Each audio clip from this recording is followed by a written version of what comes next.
Today we're going to recognize something that's bigger than what we normally talk about. You know, we normally talk about sales and freight and all issues on how we're doing it, but today it's much bigger than that. It's about leadership, it's about character, it's about leaving a mark on people and leaving a mark on the business itself.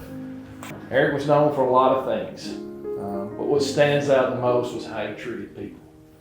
People mattered to him. He genuinely cared about people. Not just words, but actions.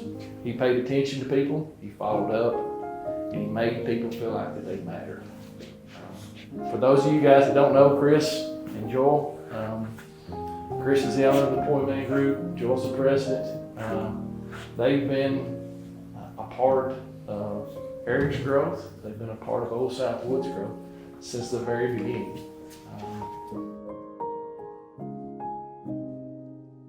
I'd like you to just think of one word. What word comes to mind when you think of Eric Stoll? Strong. Strong? Faith. Funny? Faith.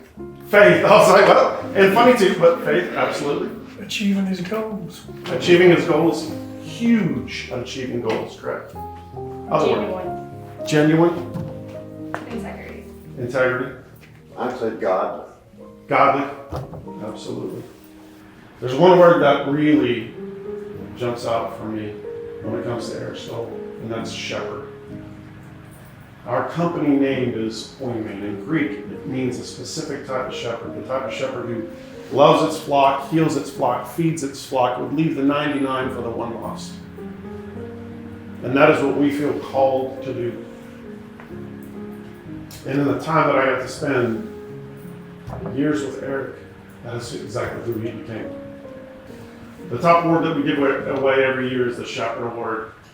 And so we are going to be presenting to Frida and the company the Shepherd Award for Eric Stoll. He is the recipient of this year's Shepherd Award.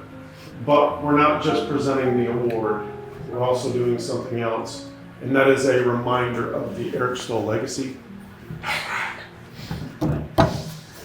The legacy that Eric Stoll left behind is that we are renaming that award the Eric Stoll Shepherd Award. So that every year people understand the standard that they need to live up to. The person who wins this award is somebody who embodies what Eric Stoll became. Somebody who cared so much, deeply, loved, mentored, led. What young men really need to know is that it's okay to ask for help. You know, so many times we try to, as young men, we just try to figure it out on our own. We've got this mental picture of General Patton or Trump or Robert Lee, and leadership looks glorious to people. Let me tell you something I've learned about leadership. It's not always that way. Leadership is when your one-year-old's running around with a stinking diaper and you raise your hand and say, "Let me go change him." Or you step up and you serve others without having to be asked to. Taking responsibility, that's leadership. If you have questions about being a young man or spiritual help, find someone who's successful at that instead of trying to figure it out yourself. You'll be miles ahead in life if you stop and get help. And it takes humility to ask for help.